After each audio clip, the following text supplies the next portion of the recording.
Okay, thank you. Thank you for the nice introduction and kind words. Appreciate that. It's a privilege for me to be able to talk to you about the handbook. I'll do the brief introduction myself in a little bit. I want to start off though with just again introducing myself. My name is Dave Walden. I'm presenting from the United States today, so I'm near Chicago, from Valparaiso, Indiana. And I want to give you just an overview of how we updated the handbook to the 5th edition.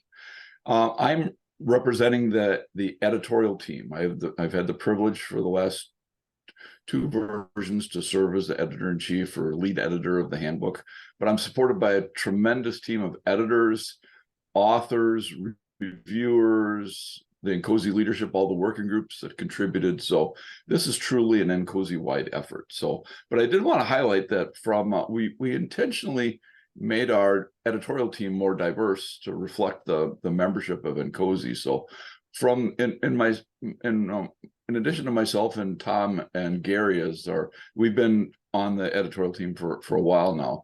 We did add some other members, and we had 3 from the EMEA sector. So we had Bernardo from Spain, who contributed significantly. All of them contributed significantly. We had Odile from France, and we had David Endler from Germany. So we had 3 editors from the EMEA sector, and we also had Yip Yu Singh from the Asia Oceania sector that comes from Singapore. So we had a very diverse set of editors. So this editorial team, as Tom mentioned, under my leadership, did a tremendous amount of work trying to get it to sound like one voice. And you'll be able to see how we did that and guide the team to the structure and to the content. But we, of course, I'll show you how we relied on the working groups as well for a lot of the detailed information as well. So what I thought I'd talk about today is, first off, what is the handbook? As Tom mentioned, not everyone might even be INCOSE members. You might not know what this handbook is. Why did we have to change it? What's the process that we used? We actually followed a variant of our system engineering process in the handbook to develop the handbook. What was our schedule? What were our top level requirements for the handbook? We love requirements. What's the new content? What's the architecture? What's the new architecture? We significantly changed the structure of the handbook, so we want to do that. We want to talk about formats and translations that we're aware of that people are working on for the 5th edition. Some of you might be pursuing INCOSE certification, as Tom mentioned, so I just wanted to do a brief summary of the impact of certification with the handbook, and then allow some time for questions and discussions. So those are the topics I wanted to cover for today. So let's start with just a brief introduction to myself in case you don't know who I am. I think Tom did a good job of introducing me, but my name again is Dave Walden. I have my own company called Sysnovation. I do system engineering training and consulting all over the world. I worked, before I started my own company, I worked at General Dynamics, Advanced Information Systems, where we did ruggedized electronics. And then I worked for 10 years at McDonnell Aircraft, now part of Boeing, out of St. Louis, Missouri in the United States. The most relevant thing in there is what I've highlighted is that I'm the lead editor-in-chief for the 4th and 5th editions. I've been a co-editor since version 3.2. So from an education perspective, you can see that as well too. So that's a little bit of background on me. So what is this handbook? This handbook is I think it's our flagship product from INCOSE. It's been around for a while. Its stated goal is to reflect the state of the good practice of system engineering when it's published. It's based on an international standard. Its official name is IEC IEEE 15288. So 15288 is an international systems engineering lifecycle standard. And we work hand in hand with ISO to have the handbook elaborate what the requirements are in the 15288 standard. We get inputs from the entire INCOSE technical community, and our goal is to have this serve as a reference for practitioners that have really served as useful throughout the community and beneficial to the SE community at large. So we had the 4th edition, which was published in July of 2015, and we have this recent edition, was just released in July this year at the International Symposium in Hawaii. So the other thing with and we changed the color so it was distinct. So we've gone from the kind of the blue cover to the purple cover. It's published through Wiley and Sons. So since the 4th edition, it's been published through Wiley. Before that, it was self-published by INCOSE. So We leverage Wiley to publish the handbook. And it also serves as the knowledge basis for INCOSE certification. So if you're pursuing INCOSE's certification, either the CSEP or the ASEP, the Certified System Engineering Professional or the Associate System Engineering Professional, it has an exam. All of the correct answers are in the handbook. The incorrect answers can come from anywhere, of course. So this is what the handbook is. So it's a we think a very important product for INCOSE, and it's got a history. So this is the history of the handbook. We're talking about this one here. This is the fifth edition that came out in July of 2023. But the first edition came out in the draft, at least, came out in June of 1994. And this was led by at the time it was called the San Francisco Bay Area chapter. And it was based on a U.S. military standard, U.S. Mil Standard 499B. So these earlier versions of the handbook could have rightly been criticized as being very United States centric and very defense domain centric. And that's because that's what they were. And that's the majority of the membership of INCOSE was U.S. and defense at the time. And it was NCOSE, the National Council on Systems Engineering. So we changed it to the International Council on System Engineering and got a lot of non-defense non-defense related people. So when the original ISO standard came out, ISO 15288, was just ISO IEC 15288. In 2002, we made a decision that, for up to these were all pretty U.S. DoD focused. We made a decision and we followed ISO.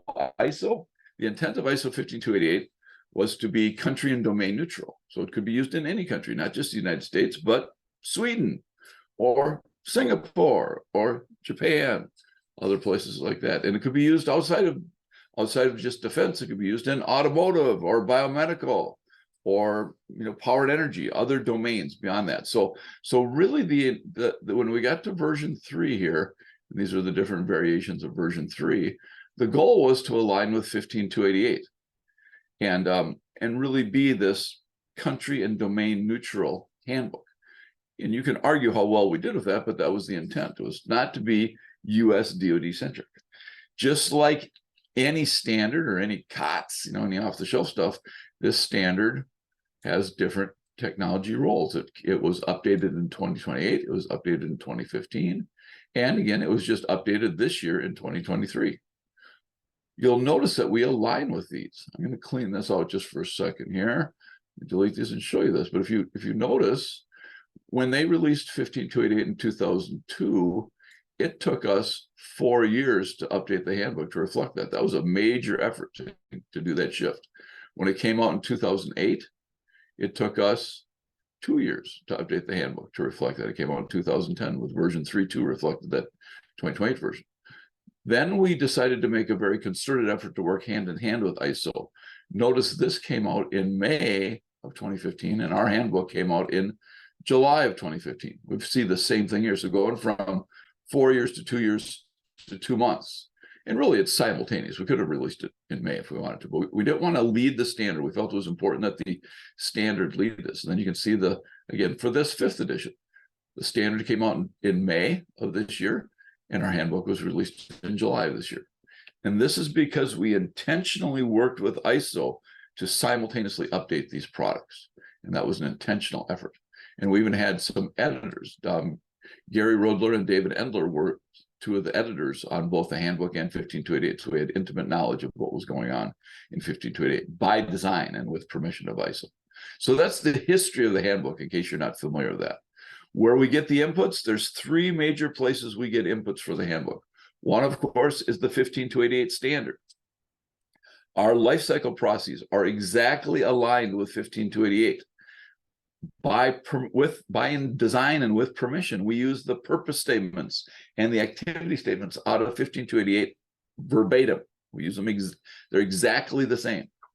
We also then work with the over 50, as Tom mentioned, over 50 INCOSE working groups, provide subject matter experts that align with the topics in 15288. Where we don't have alignment, we reach out to other subject matter experts throughout our community. And the third place where we get a lot of our information is the Guide to the System Engineering Body of Knowledge. This is another excellent resource for you as system engineers. It's a wiki-based body of knowledge, reference to a body of knowledge that provides additional input. We align with the SE BOK where we can, but where the SE BOK and 15288 don't align, which is some places, 15288 takes precedence. We always align with 15288 and then augment it with SE BOK. Now, the SE BOK, remember the purpose of the handbook is to reflect state of the good practice. The SE BOK also has a sandbox area and also reflects state of the art. So if you want to see some of the directions where system engineering going, along with Fuse that we're doing within INCOSE, the future of system engineering, those are more the state of the art as well as state of the good practice. But these are the three areas, or the three main inputs to our handbook. So that's kind of what we mean by the handbook. So why did we have to change the handbook? Why wasn't the 2015 edition good enough? Well, system engineering evolves. We've moved on, and there's changes to the discipline of system engineering and approaches that we use. So generally, we update it every 5 to 8 years, consistent with now with a cycle when 15288 is being updated. And 15288 was planned to be released this year, so we planned on a handbook release that matched that 15288 release. And there's also just changes that have happened. There's new things that are going on. There's changes to the existing things that we have. So we wanted to update that to reflect those additional topics. And maybe there's some topics that aren't as relevant anymore. So we want to remove those and then, of course, refresh everything. We want everything to be, say, what now reflects. We've had requirements in the handbook from the beginning, but what is the state of the good practice in requirements? We'd go to the requirements working group for that. Or what is the state of the art for system engineering in biomedical and healthcare? We'd go to the biomedical healthcare group for that. And of course, since 15288 was updated and we based it on that, we needed to update for that. And we wanted to reflect the new vision and new challenges in system engineering, new things that are coming out like Internet of Things and big data and digital engineering and things like that are just new directions where system engineering is now, where that's becoming now the state of the good practice in systems engineering. As I mentioned, it's novel, but we thought, well, we do have a system engineering process. Why don't we follow it? So we actually followed a tailored version of the system engineering process reflected in our handbook to create the handbook. For the purposes of our development process, our system of interest is the handbook, but in all of its forms, a hard copy, electronic, etc. That's our system of interest. That's our system boundary. So we defined our handbook to develop this system of interest. To do that, this is how we tailored it. Every good system engineer tailors their system engineering process. This is the process that we used. One of the things that we introduced in this handbook, we wanted to emphasize that system engineering is a concurrent, iterative, and recursive process. We introduced this symbol for the concurrency and the iteration. The parallel lines are to reflect the concurrency. The iteration here is reflected with this circle. Where you go with this. We also have some recursion where you'll see we've got the symbol that's like an arrow up and arrow down, where we recursively apply this throughout our system engineering process, or throughout our system hierarchy, I should say. We don't reflect that on this one. You can see a version of the V here if you love or hate the V. Everybody either loves or hates the V, but there's a little bit of the V here. Again, we call it the V because it looks like the letter V. But what we do is, for this, what we did was we said, we have a set of user needs that are out there. We put that as the cloud. Each of you has a need for this handbook, hopefully, and we try to extract that. So what we did is we went on and tried to capture what those needs are, reflect those in a set of stakeholder requirements that are written in the voice of the stakeholder. Our system requirements, we called those handbook requirements. Those are requirements that are applicable to the entire handbook. In the context of our requirements, we had to architect and design a handbook solution. That would be, if you want to say, the structure, the table of contents, what are the sections of the handbook? Do we keep them the same? Do we change those? And then in the context of that, we have a set of author requirements for each of the sections. And then those authors would give us inputs. Like any good system engineer, on the right-hand side of the view, we want to do integration. There's a lot of Sorry, somebody might not be on mute. I want to mute those, Tom. So we'd also want to do verification and validation. So we'd want to make sure that the authors verify that they met their requirements. We'd want to make sure that the handbook through review process meets all of its requirements. And then we want to do some validation where we ask the community, does this actually serve your needs? And we go back to the stakeholder requirements for that. So we actually followed, again, a tailored version, which is appropriate, of our system engineering process to develop our handbook, recognizing that it is concurrent. You're doing these things in concurrently, and you're also, there's iteration between these. So we're iterating, we're learning as we go. So we actually did a two-pass version of this is what we did, and we've reflected that. But that's the process that we used to create the handbook. In the context of that, then we developed a schedule. Like I said, we intentionally did a two-pass schedule. So the effort started in earnest back in 2019. As Tom mentioned, there's really two major events that drive the INCOSE international calendar. There's what we call the International Workshop that usually takes place in the winter in the Northern Hemisphere, so usually the January, February timeframe. And then there's the International Symposium we call the IS. So the IW is the International Workshop. The IS is the International Symposium. That takes place in the summer in the Northern Hemisphere. That takes place all over the world, usually in the July, usually June, July, August, but usually the July timeframe. So usually January and July are two major milestones, and our INCOSE calendar revolves around those two events. So you can see the IS and IW across the top here from 2019 to 2023. Our goal was to release the handbook at IS 23 in Hawaii this July. That was our endpoint.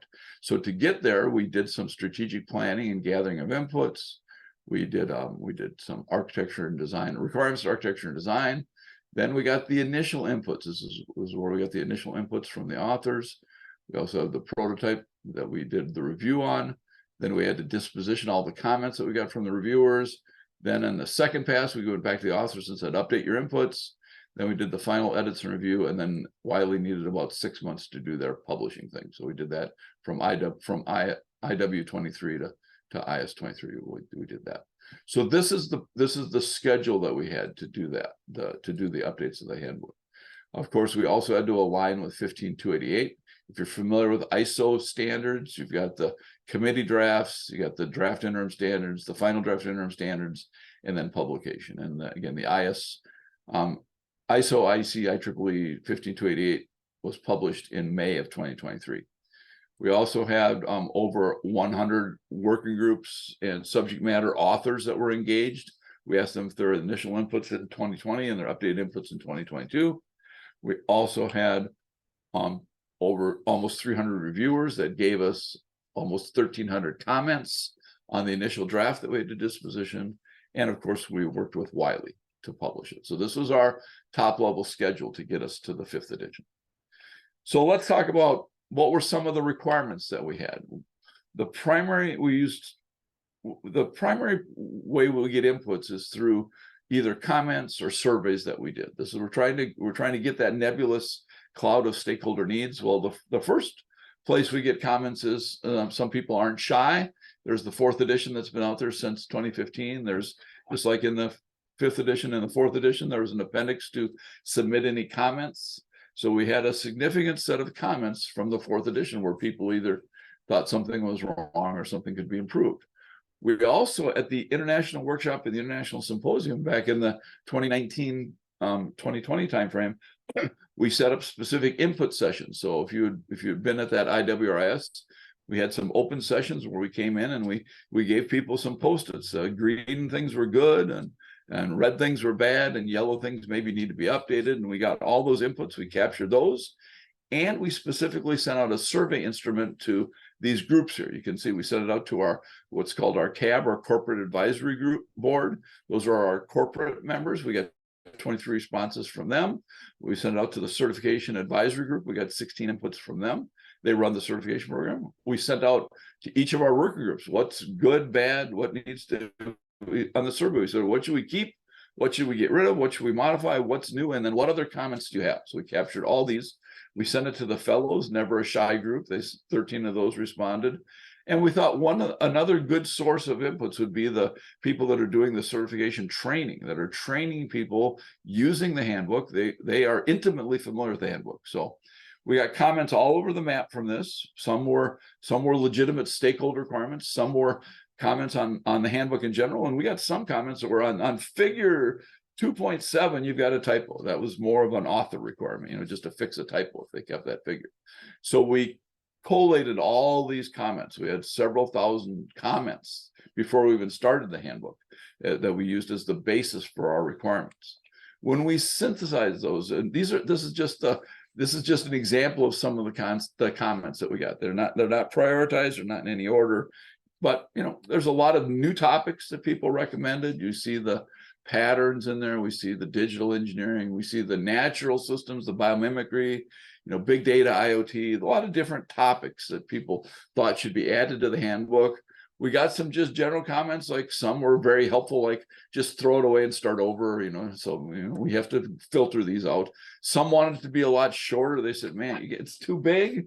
Some said there's not enough in here, it needs to be larger. So we obviously, just like with any system, we can't satisfy all of our stakeholders, so we have to do our best job. Some people said, hey, it's pretty boring. It's a pretty boring book. Make it be like a novel, make it be more exciting or something like that. We also got some inputs from our domain working groups, like the automotive working group, the infrastructure working group. They said it'd really be nice if we could have this nice generic one, but it could be structured so that we could have some domain specific parts. We could have an annex for how to do healthcare, or how to do system engineering in healthcare, or how to do system engineering in the power and energy or telecommunications area. A lot of recommendations to reorganize it, aligning better with the competency framework. So we did that. Also questions on formats. People like the hard copy, but people also like the electronic copies. Some people want a web-enabled version. Well, an interesting suggestion would be, we'd really like something that's parameterized and customizable. Like we'd like to say, I'm doing a brownfield system of systems product line in the aerospace sector. Give me a handbook that's customized for me. Well, we can't really do that with a book, but that's something that could be looked to. And people are always asking for executable models of the process too. So this is kind of a summary of the inputs that we got. So we had to synthesize all these and say, what do we do with them? So this is just like the top level handbook requirements that we're guiding all of the working groups. So just so you can get an idea of what we were doing, we use the shalls and the shoulds here. The shalls are the requirements, the shoulds are the objectives that we'd like them to try to do. But one of our requirements was it shall reflect the state of the good practice, not the bad practice, in system engineering when it's published.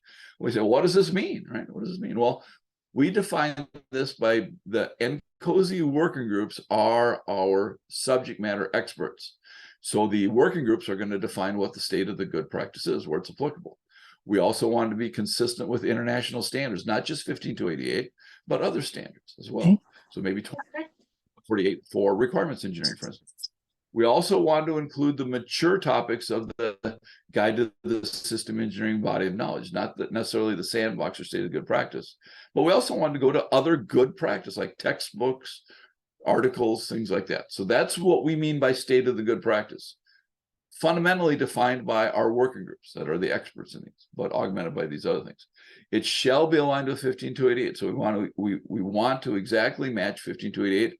It should be aligned with the SE block where it aligns with 15288, and it should be aligned with INCOSE products as well.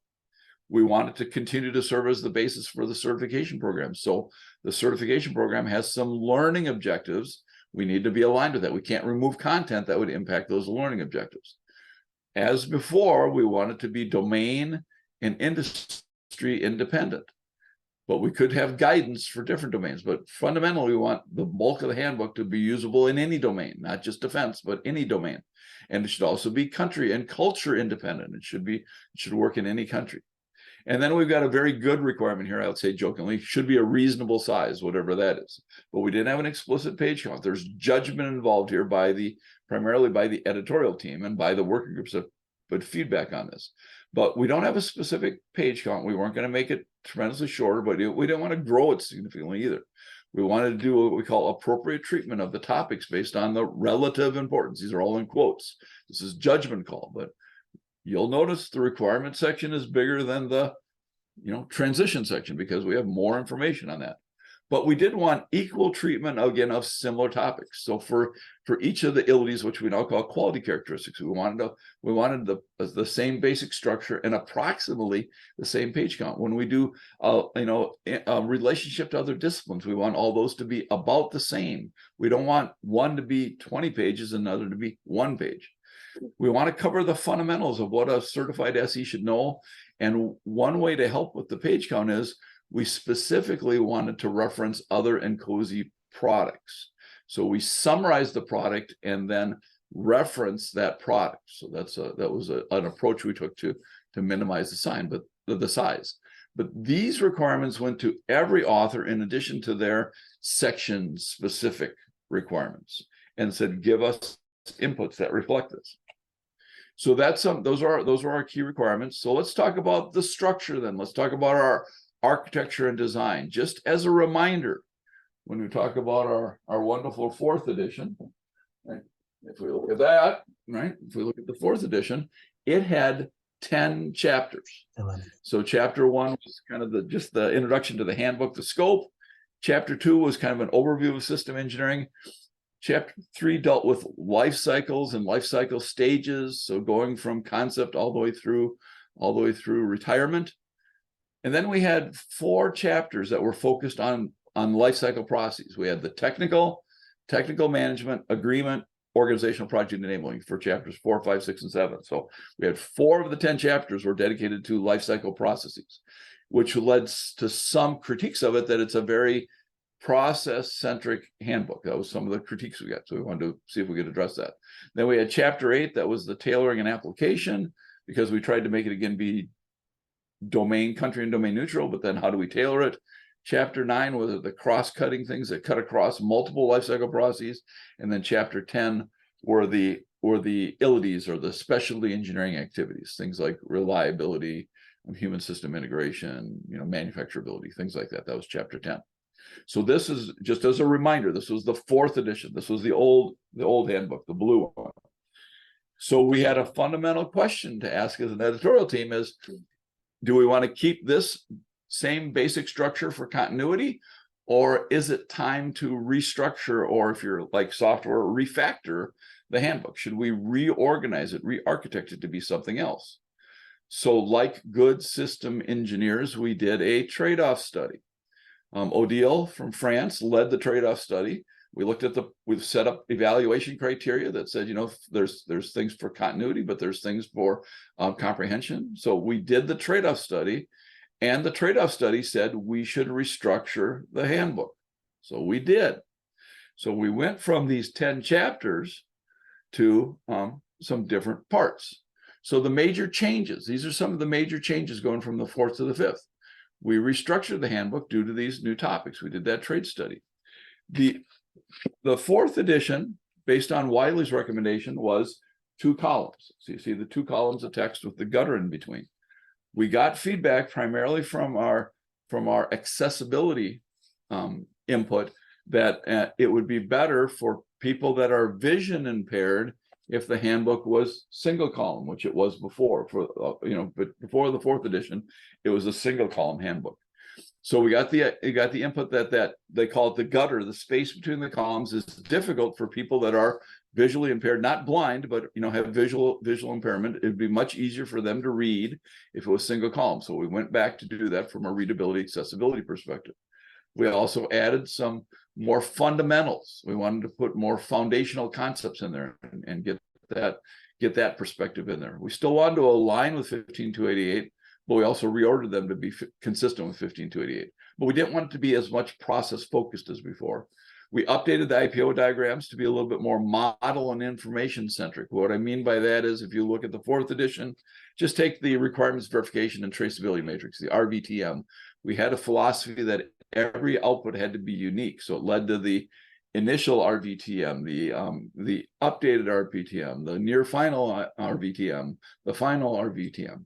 We realize now in more of a digital engineering model-based environment, which is becoming more state of the good practice, that These are just information items that can be that can be output from multiple and input to multiple processes. So now you won't see that. You'll see that there can be the same work product output from multiple processes and input to multiple. And it could actually be an output and input to the same process because it's an information item.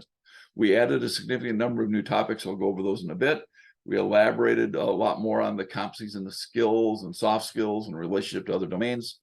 One of the things that, again, was a legitimate criticism of previous editions of the handbook is it looks like the figures were drawn by a bunch of engineers in PowerPoint, which they were.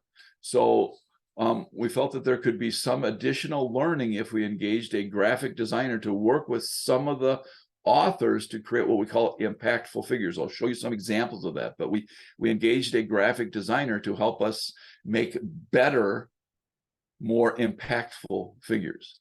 And then we working with the domain working groups, like the infrastructure working group, the power and energy working group, the biomedical working group, we added some structure to allow for some domain annexes if they choose to provide that. So these are some of the major changes. And given all these things, we felt we needed to restructure the handbook. So you'll see that in the new 5th edition, instead of the 10 chapters, we have 6 parts. So the first part is more of this foundational stuff. We moved the kind of the introduction to the handbook to the front matter. So part 1 is some key fundamental concepts related to system engineering. Part 2 is everything related to life cycles and life cycle processes. So what was chapters 3, 4, 5, 6, and 7 are all now in part 2. Part 2 is a big part. But it's all located in that part. So everything dealing with the life cycles in general, going from concept to requirement, and all of the processes, whether they're agreement, organizational project enabling, technical management, technical, are all in part 2 now. Part 3 are the life cycle analyses and methods. So things that we do to look at the system and to analyze the system. So we kind of always felt that by chapter 10 and the ILDs being away at the end, it's always like an afterthought. So one of the things we want to do is in part 3, we'll see all of the, what we now call the quality characteristics, or the engineering specialties are part of part 3, as well as other methods that we use, and we added some there. Part 4, then, again, we want part 1, 2, and 3 to be all kind of country and domain neutral. So part 4 is more the application and tailoring considerations that go on. And I'll talk about that in a minute. A little more detail on how we did that. And then system engineering practice is more the professional aspects of it, the competencies, the relationship to other disciplines. And then case studies used to be at the end of chapter 3. We made those be part 6, and we updated those a little bit. So that we're going from 10 chapters to 6 parts in the handbook. And in this one, this is an eye chart. You're not going to be able to read all this. I'm going to just highlight some of these things, but these are in the parts. These are the sections. In the yellow are the things that are new topics, or at least broken out separate. Some of these might have been embedded in something, like complexity was embedded within system of systems engineering. So, but the foundational part first is, what is system engineering? Why is it important? We had that before. System concepts like boundaries and things like that we had before. We had the idea of interoperating and enabling systems. We added the more generic interfacing systems above that. We also added this system innovation ecosystem, if you're familiar with the patterns working group and the work that Bill Schindel and others have been doing with the innovation ecosystem. This would be the system 1, 2, and 3, if you've heard that terminology. So it's beyond just your system of interest to the broader innovation ecosystem that you're a part of. That's a new thing we added. We added an explicit section on states and modes. That section 1.4 is a lot of new foundational things that we've added on. We added a section on uncertainty that we have to deal with throughout system engineering, but particularly in decisions and risk. Cognitive bias, again, throughout system engineering, we had a lot of concern in decision management. We also added in a summary of what the principles working group and the heuristics working group is doing. So those are the primary new things in part 1, I'm sorry. When we get to part 2, we had the life cycle. Most of the life cycle stuff is just the same that was in chapter 3, but we added, in addition to decision gates, we added a section on technical reviews and audits. We aligned with ISO in terms of our life cycle approaches. We had sequential and incremental before in the handbook, but now they've gone to the terminology of sequential, incremental, and evolutionary. The evolutionary would be more where you don't know the requirements up front, and you evolutionary, incrementally you evolve and deploy and learn from that. The lifecycle processes are all fairly the same. We had one lifecycle process that changed its name. We had architectural definition. We had now system architecture definition that follows the ISO terminology. It was just a name change, but those were all refreshed. But what was chapter 4, 5, 6, and 7 are all now captured in section 2.3. So that's a big section.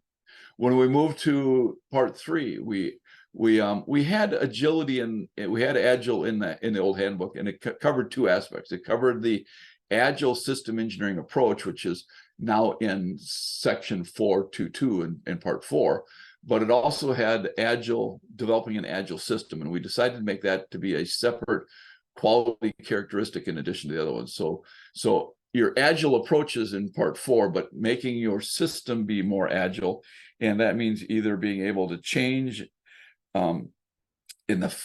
your system being able to adapt in the face of change, or being able to stay resilient in the face of change. That falls under agility engineering. And we moved the what we now call quality characteristics, aligning with ISO, what used to be the engineering specialties. We lovingly refer to them as the ILTIs because a lot of them end in ILTY, but they don't all end in ILTI in the English language. So we added agility. That's the only new ILTI or quality characteristic that we added, and it was actually in there before. And we also added a section on loss-driven system engineering. We've got a loss-driven system engineering group that focuses on how you look at all of the things that can cause losses in an integrated manner. And the other methods, we had modeling and simulation before. We added analysis in there and interfaced with NAFEMS, the modeling organization. We explicitly added a section on traceability, architecture frameworks, patterns, design thinking, and biomimicry. And then for chapter 4, this is where we approximated the tailoring. We said we've got just general tailoring in 4.1, but we said there's 3 main ways or reasons why we tailor. One is because of the methodology or approach we're using, things like MBSE, Agile, Lean, and product line, which were all in there before. We also do tailoring by the type of system, whether it's a greenfield or clean sheet, brownfield, COTS, software intensive, cyber physical. We had system of systems before, Internet of Things, big data, services, and enterprises. Those are the types of systems that would cause us to tailor. And then the domain that we're in, whether we're in automotive or whatever. We added some new domains. We added commercial aerospace. This would be like the Airbuses or the Boeings or the Embraers, things like that. We added oil and gas, power and energy, and we added telecommunications to the domains we already had. In 5 was a lot of new material. We had some stuff in chapter 2 related to professionalism and ethics and leadership, but we added a lot more. We added some of the hard and soft skills, professional competency stuff. We added in a section on DEI, on diversity, equity, and inclusion. 5.3 is the relationship of system engineering to other disciplines like software, hardware, PM, industrial engineering, operations, research, those types of things. We added a section on digital engineering, digital thread, digital twins, things like that, system engineering transformation. And then we just did have one section while we're trying to do state of the good practice. We have section 5.6 is a summary of our FUSE effort, the future of system engineering. And then the last part of the case studies, we got rid of one case study. We got rid of the high-speed train case study, and we added in one on artificial intelligence with a self-driving car accident, and pointers to other case studies. So these are the main differences. These are the new sections. Now it doesn't show the sections are deleted on the next slide. I show these are the sections that were deleted, in some cases incorporated into other sections, but these are the things that were deleted. We got rid of just the reference to certification. We got rid of what is best for your team out of chapter 3. As I mentioned, we got rid of one of the case studies. We added a different one. Application for SE and VSEs, we incorporated that into tailoring, the general tailoring in 4.1. We got rid of FBSE. We got rid of IPPD. We got rid of two of the quality characteristics, EMC and mass properties, and training. Those were incorporated in value engineering. Training was incorporated into logistics and human system integration, and value engineering is incorporated into affordability. So these are the main changes from the 4th to the 5th edition you're studying. This is an example of one of those impactful figures. This is where we engage the graphic artist. These are our lifecycle processes that align with 15288. So you can see we were leveraging this idea of, very important in system engineering, is this idea of concurrency, iteration, and recursion, that these things are done concurrently, they're done in parallel. So there's not an implied order. It depends on your nature of your system and your development. You may, in a brownfield or a legacy environment, you might actually start at the bottom. You have the system, you have the as-is system, and then you build new things on top of it. If you're in a clean sheet or greenfield, you might start and follow more of the traditional flow. But you can see we kind of organized it in the V, but not really a V for the technical stuff. Here's going on. But these are the technical. Here's the technical management. Here's the agreement processes. And here's the organizational project enabling. And you can see we've got this concurrent iterative throughout here. And then just for fun, we're doing all this stuff recursively throughout our system hierarchy. So this is an example of one of these impactful figures. And you can, hopefully this doesn't look like somebody with PowerPoint drew it. It looks like a professional drew it. We also updated all the IPO diagrams. We emphasized, we put typical inputs and typical outputs because people were thinking this is the only way it can be done. So it's not. These are typical things. We expect them to be tailored. So these typical inputs, activities, and typical outputs are unique for each process. And then we've got a common set of controls and enablers that are common to each IPO diagram that we don't repeat on each diagram. And I did want to give credit to, I forgot to mention before, for our requirements, we actually used we went and talked to tool vendors. JAMA was gracious enough to let us use their Connect tool to manage our requirements. And we had a long-standing relationship with Vitek to use their next generation. We used Core before. We used Genesis to create a model to have consistency with all of our IPO diagrams. This is another example of the concurrency, iteration, and recursion, showing the different levels of our system hierarchy. Again, working with a graphic designer, trying to express this better. Here's level N, N+1, N+2, where we concurrently and iteratively do each level, but then we recursively apply these things between levels as well. And we tailor them. Each level, it's tailored as appropriate. But we're emphasizing a lot in this version of the handbook, this concurrent, iterative, and recursive nature of system engineering. This is a file. We worked very closely with the requirements working group and the integration and verification validation working group, working closely with Lou Wheatcraft and Mike Ryan, Jim Armstrong, to come up with a way to show, here's all the processes and context. Here's the main flow that we have here, going from our nebulous real world expectations through our stakeholder requirements, our system requirements, architecture and design, our realized system, and our deployed system. This is the mythical serial process that never happens. And we emphasize that it's iterative and concurrent between all these. And then we show the different types of verifications and validations that we can do. It's not just the realized system. We can verify and validate our realized system, but we can verify and validate our architecture, our design, and our requirements. So this is just another example of those of an impactful figure. And just again for fun, we just recursively do this at each level of our system hierarchy. These are the ILIDs. This is an example of a table that we have. So there were some of our experts that were very adamant that these are quality characteristics of our system of interest. Others, like safety, that are adamant that this is a quality characteristic approach that goes beyond our system of interest. So we have quality characteristic approaches and then representative quality characteristics. And then the tailoring that we do, again, we can tailor it for 3 different ways. This is that give me that customizable parameter thing. The best we could do in our document is, here's the ways you look at it, from both your methodology approach, from your system type, and from the domain that you're in. They're not exhaustive and they're not mutually exclusive. So then the formats and translations, these are the formats: hard copy, PDF, that's freely available. If you're an INCOSE member, you can download the PDF for free. You go to the INCOSE store and you quote unquote buy it for free, and then you download it. And then there's also an e-reader ebook version. These are the translations that we're aware of that are being considered right now. Some of these are going to be done by Wiley. Some of these are going to be done by local chapters. If your chapter is interested and you're not on here, talk to Bernardo. If you're in the EMEA sector, talk to Yu Sing if you're in the Asia Oceania sector. And then the certification, we got the 3 levels of certification. There's an exam for the CSEP and ASEP. They're transitioning from the 4th edition to the 5th edition.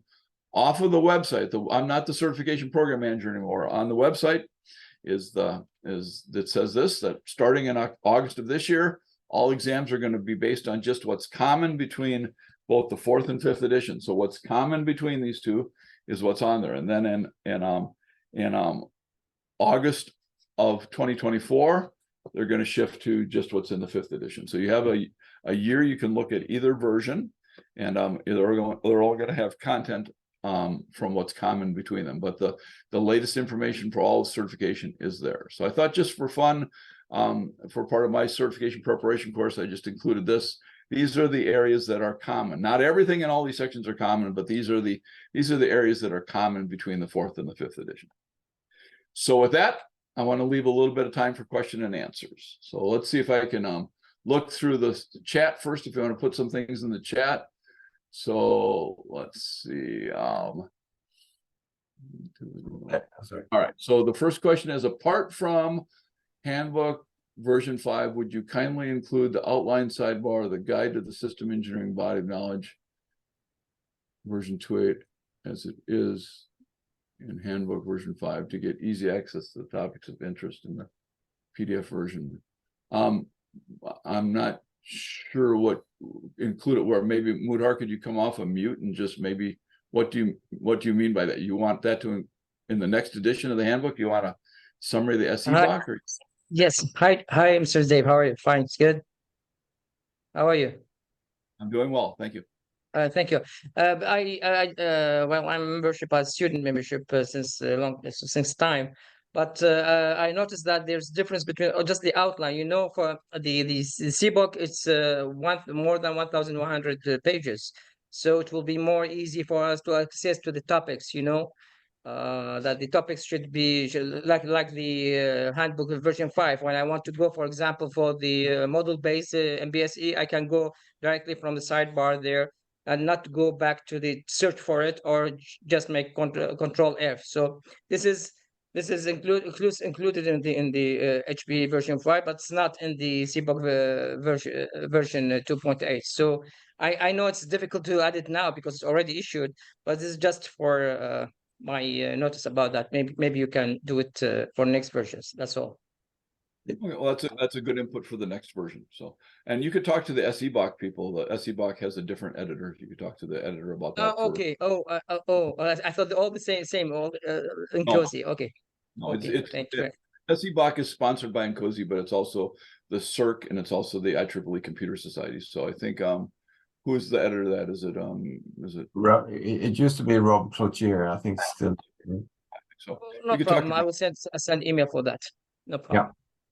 Thank you very much. Thank you.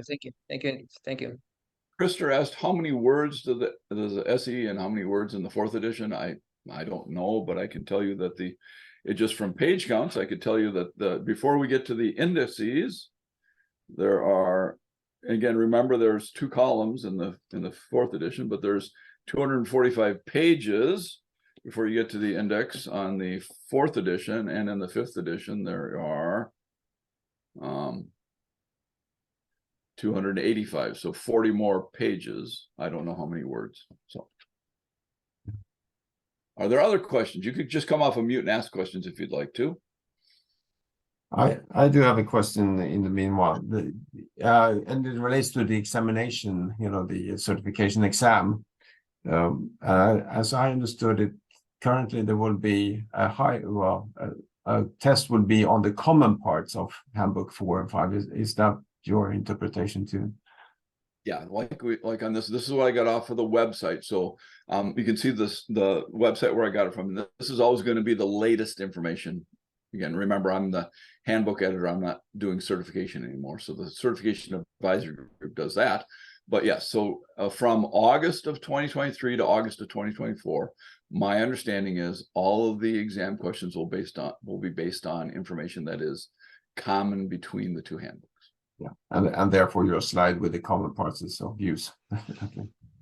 And another question is the use of the impactful figures Do you know if there's a copyright on these, or can we actually use those in our slides deck with reference to the handbook?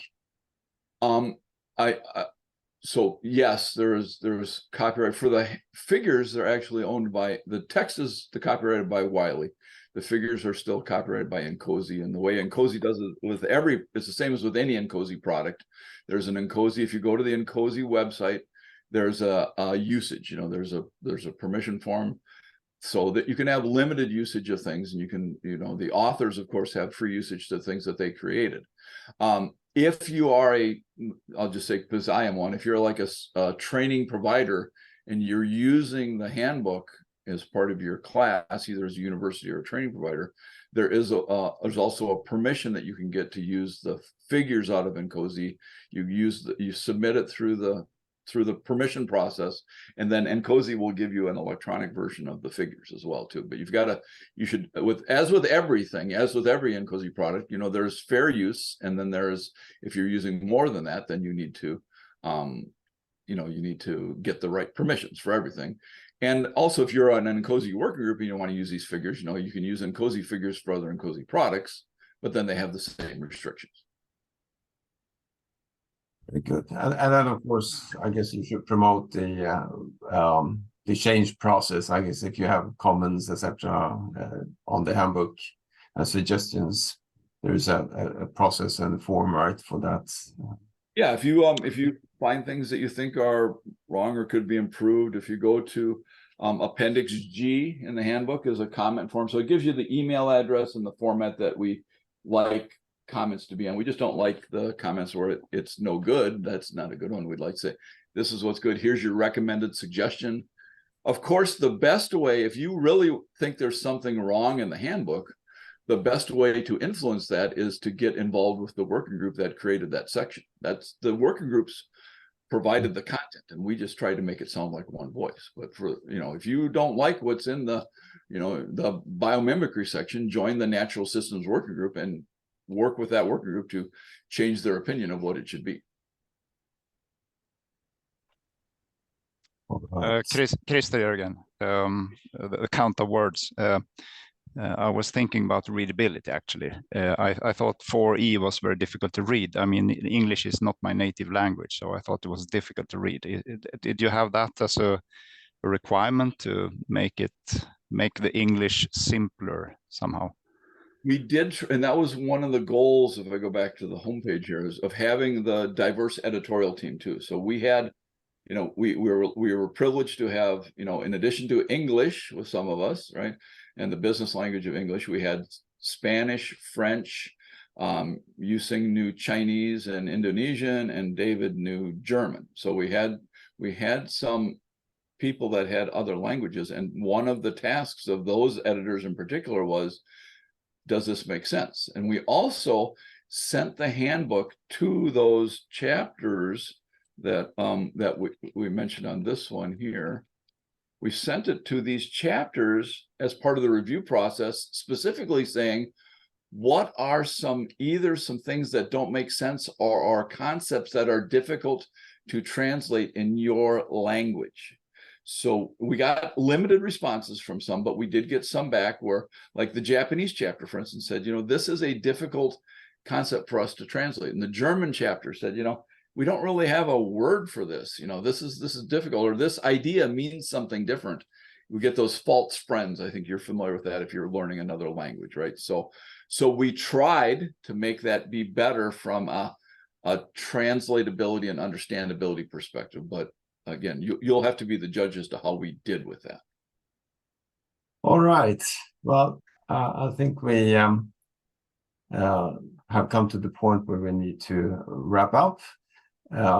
So we have done the Q&A part of this, and then of course you can reach out to Dave after this event or after this webinar. And again, thank you, Dave. Looking forward, there's here in Sweden we have the annual meeting on the 8th of November, looking at what we call in Swedish totalförsvar beredskap. That's a total defense, not just military but also civil. parts. So that will be an on-site activity here. On the 23rd of November is the next monthly webinar, this time with Hugo Guillermo Gongora, who was the chair of the product line engineering working group and has taken this further now with Airbus. So he will have an hour on the latest on PLE, including some AI aspects, I think. On the 14th of December, we're getting close to Christmas, so we thought we'll have a fireside chat with Sarah Sherd, one of the, just like you, Dave, one of the really, fellows and gurus within systems engineering. And she has this paper from way back that's been circulating on the 12 roles of systems engineering, and we will talk about an update on what's happening right now on that. So please join in on this, and this recording from today and others you will find on our webpage, and I will also send this on the LinkedIn event. So with that, thank you for participating, and in particular, Dave, thank you for this early morning exercise for you, and very useful information. So looking forward to seeing you all next, either in person or another webinar.